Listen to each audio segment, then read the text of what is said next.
communicating your reopening plan. So a lot of states are reopening to various degrees. In the South, they tend to be opening wide open. Here in Minnesota, we have a conservative opening. Restrictions remain in place and everything, but there are businesses that are starting to expand their offerings. So it is important, therefore, to communicate that to your customers. Now, I've seen the Major League Baseball, for instance, issued a 67-page guidelines for protocols for the safety of their players, safety of their personnel and everything. It's very, very detailed. Basically, it's a document to start negotiations with players union.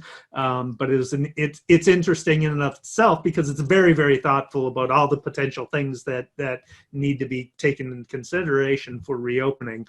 The Mall of America has a very detailed plan as well.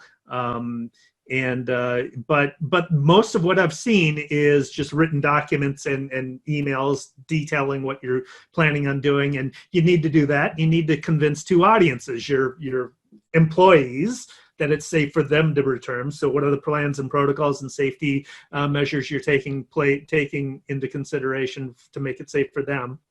And then, of course, for your customers themselves. Two different audiences, but you need to be detailed and convincing and everything. And it struck me last week, I went to, I ordered from Chipotle.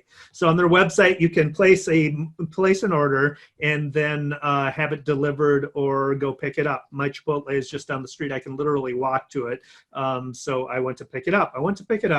And they still were having people walk in to place orders. There was social distancing going on, but people were walking in from the street and placing orders and waiting for their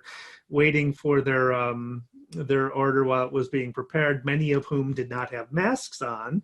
But all of the employees at Chipotle had masks on. All of them did. They all were wearing gloves. So that's part of convincing your customers. Once you reopen, are your employees taking necessary steps to remain safe and everything? But there was one employee who, as she was assembling the food, had her mask on, but it was not covering her nose. Oh, I hate that.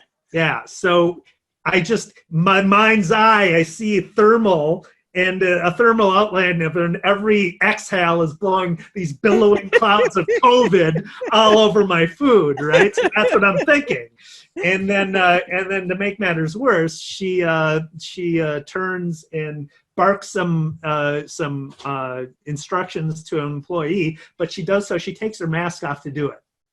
And so she's completely defeating the purpose of having a mask, right? So that type of thing needs to be taken into consideration in your reopening plans as well. It's a long post, a lot of different examples, and I'll put a link to it in the show notes. But yeah, that struck me as, you got to make sure your employees are following procedures as well.